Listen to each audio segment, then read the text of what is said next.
নমস্কার বন্ধুরা, কেমন আছেন সবাই? মমস কিচেনে আপনাদের স্বাগত জানাই। আজকের রেসিপিটা খারকোন পাতার রেসিপি। আমাদের বাপের বাড়িতে অনেক খারকোন পাতা গাছ হয়েছিল। মা সেখান থেকে কিছু খারকোন পাতা উঠিয়ে নিয়ে এসেছে। সেই খারকোন পাতাটা দিয়েই আজকে আপনাদেরকে একটা রেসিপি করে দেখাবো। তাহলে চলুন রেসিপিটা দেখে নিন, আমি কিভাবে রান্না করেছি রেসিপিটা। আপনাদের ভালো লাগলে আপনারাও বাড়িতে একবার রান্না করে খেতে পারেন, খুব ভালো লাগবে।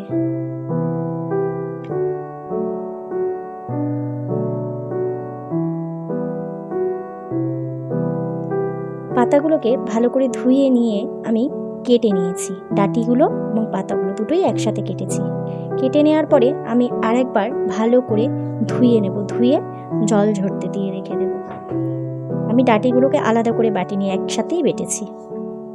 দেখুন, ধুয়ে রেখে দিয়েছি, আমি জল ঝরিয়ে রেখেছি। তার সাথে আমি কতগুলো কাঁচা লঙ্কা, রসুন, শুকনো লঙ্কা এবং কালো জিরে আমি নিয়ে নিয়েছি। আর শাকটার ডাঁটাটার জল ঝরিয়ে রেখে আমি তুলে রেখেছি। এবারে গ্যাসে একটা কড়াই বসিয়ে সেই শুকনো খোলায় আমি কতগুলো গোটা শুকনো লঙ্কা ভেজে নেব। তেল দেওয়ার প্রয়োজন নেই, শুকনো খোলায় ভাজলেই হবে। সব উপকরণগুলোই আমি শুকনো খোলাতেই ভাজবো। এবারে কালো জিরে দিয়ে দিলাম, দিয়ে ভালো করে ভেজে নিলাম। এইবারে এর মধ্যেই আমি রসুন এবং কাঁচা লঙ্কা যেগুলো রেখেছিলাম সেগুলো আমি দিয়ে দেব।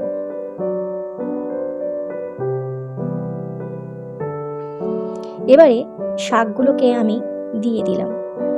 শাকগুলোকে দিয়ে ওই শুকনো খোলাতেই শাকগুলো এবং কাঁচা লঙ্কাগুলো দিয়ে আমি শুকনো খোলাতেই দিয়ে আমি ভালো করে নাড়াচাড়া করে নেব।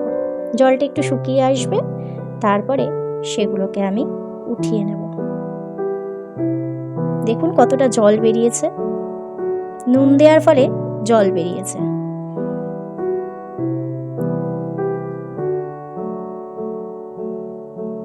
এবারে আমি উঠিয়ে নিচ্ছি, উঠিয়ে ঠান্ডা করতে দিলাম।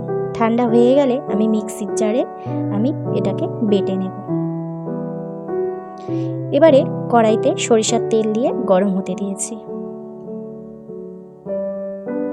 তেলের মধ্যে সামান্য পরিমাণে হলুদ দিয়ে দিলাম।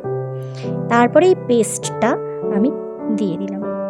এই হলুদটা দিলে পেস্টটা যখন আপনারা দেবেন তখন চারিদিকে ছিটকাবে না, সেই কারণে তেলের মধ্যে আমি হলুদটা দিয়ে দিই। এবারে দেখুন ওটাকে ভালো করে নাড়াচাড়া করে ভাজা ভাজা করে নিতে হবে। এবারে নামাবার আগে আমি লেবুর রস দিয়ে দেবো। দেখুন রঙটা কিন্তু এরকম কালো রঙের হবে। যখন এই কালো রঙ হয়ে আসবে তখন ওর মধ্যে আপনি লেবুর রস দেবেন। আর নুনটা তো আমি আগেই দিয়ে দিয়েছিলাম পাতাগুলো দেওয়ার পরই। এরকম করে কালো হয়ে গেলে আপনারা খাওয়ার জন্য, পরিবেশনের জন্য রেডি করবেন।